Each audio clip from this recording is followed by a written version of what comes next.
கடுகு,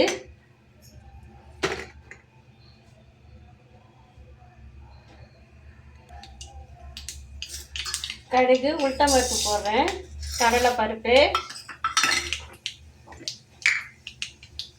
ஜீரகம் வந்து நான் எல்லாத்துக்கும் கொஞ்சம் நல்லாவே யூஸ் பண்ணுவேன். நான்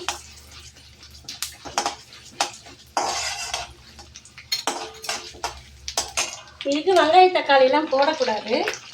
பெருங்காயம்,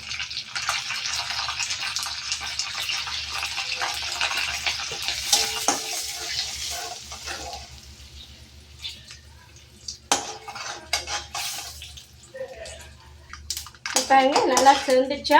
இந்த காய் பாருங்க குட்டி குட்டியாக கட் பண்ணி வச்சுருக்கேன், இதை போடுறேன்.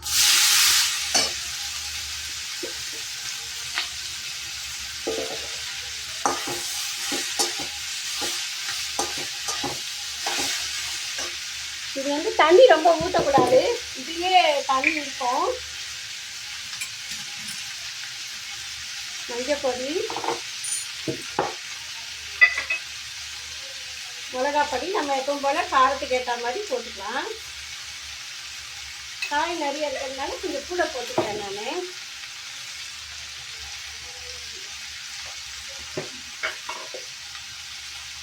உப்பு தேவையான அளவு.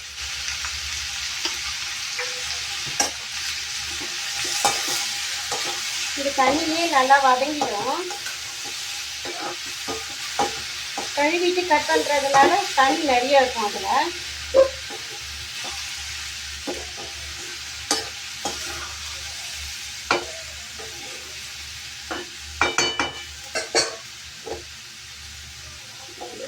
மூடி போட்டு மூடிடுறேன். இது வந்து வேர்க்கடலையே தோலெல்லாம் சீவிட்டு 1-2 அரைச்சிட்டு வரேன். பாருங்க 2 தடவை இந்த மாதிரி எடுத்து கலரணும்.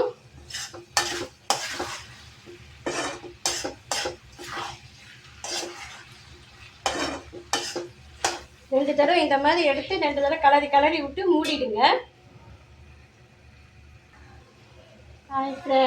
பாருங்க வெந்துச்சுமா காய், நல்லா காய் வெந்துச்சு. இங்கே பாருங்க வேர்க்கடலையே இந்த மாதிரி பொடியாக கட் பண்ணி வச்சுருக்கேன். வறுத்த வேர்க்கடலை வாங்கிக்கிங்க, 2 பொடிச்சு வச்சுருக்கேன் பாருங்க. இந்த மாதிரி வச்சுக்கோங்க. இப்படி போடுங்க. இது வந்து நீங்கள் சும்மாவே பொரியல் மாதிரி வச்சுன்னு கிண்ணத்தில் சாப்பிடலாம், சாத்தில் போட்டு பிசைஞ்சு சாப்பிடலாம், சுவையாக இருக்கும். இது நல்லா கலரும் போதே கும்முன்னு வாசனையாக இருக்கும்.